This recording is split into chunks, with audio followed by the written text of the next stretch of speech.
अस्सलाम वालेकुम viewers. Welcome to my channel Feel Medicos. उम्मीद करते हैं कि आप सब खैरियत से होंगे।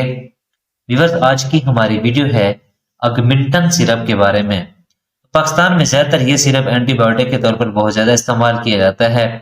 तो आइए जानते हैं अगमिंटन सिरप के यूजेस यानी कि इस्तेमालात, साइड इफेक्ट यानी कि नुकसानात और डोजेज यानी कि कितनी मिकदार में इस्तेमाल करना चाहिए। तो व्यूअर, मजीद वीडियो की तरफ चलने से पहले आपसे गुजारिश है कि अगर आप हमारे चैनल पर न्यू हैं तो हमारे चैनल को सब्सक्राइब कर दें और बेल आइकन के बटन को प्रेस कर दें ताकि हमारी हर आने वाली वीडियो का नोटिफिकेशन आपको बआसानी से मिलता रहे। तो अब हम चलते हैं अपने टॉपिक की तरफ। इसका ब्रांड नेम है अगमिंटन।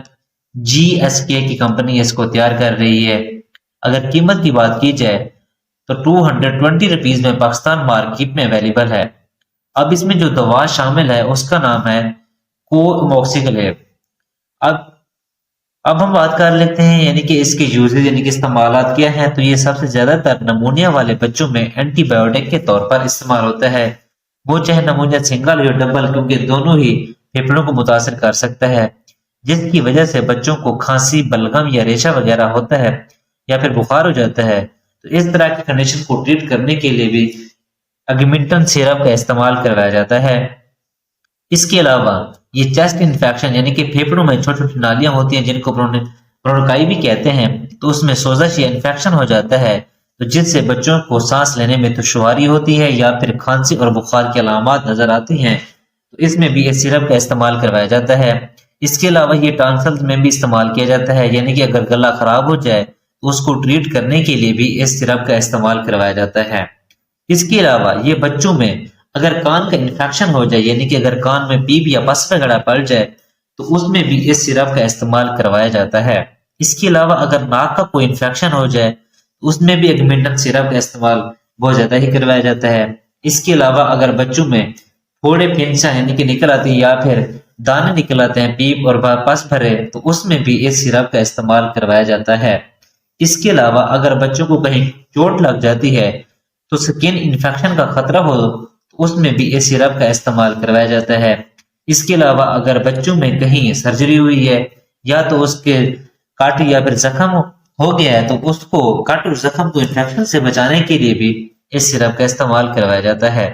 इसके अलावा अगर बच्चे को कहीं जोड़ या फिर हड्डी का इन्फेक्शन हो जाए तो उसमें भी इसको ट्रीट करने के लिए भी इस सिरप का इस्तेमाल करवाया जाता है। इसके अलावा ये दांत या दाढ़ का कोई इन्फेक्शन हो जाए तो उसमें दांत या दाढ़ में कोई पीप या पस वगैरह पड़ जाती है तो उसको ट्रीट करने के लिए भी इस सिरप का इस्तेमाल करवाया जाता है।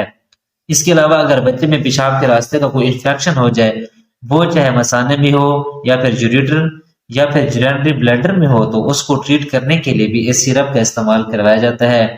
तो व्यूअर्स, ये थे सारे अगमेंटन सिरप के फवैद। तो अब हम बात कर लेते हैं इसके साइड इफेक्ट यानी कि नुकसान क्या हो सकते हैं।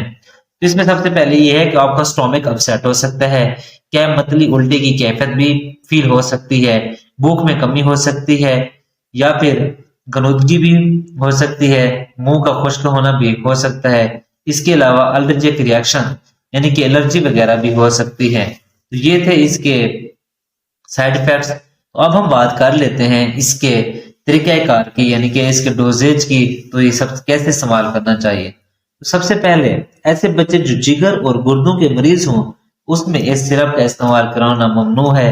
अगर डोज की बात करें तो वो डिपेंड करता है आपकी बीमारी की नोयत पर, आपकी बॉडी वेट पर या फिर बीमारी की नोयत पर। तो इसलिए सबसे बेस्ट तरीका ये है कि आप अपने डॉक्टर के नुस्खे के मुताबिक इस्तेमाल करें।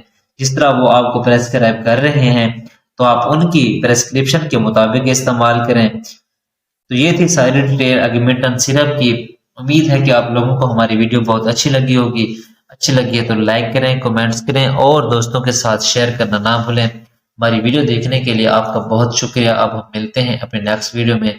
अपना ख्याल रखिएगा। अल्लाह हाफिज।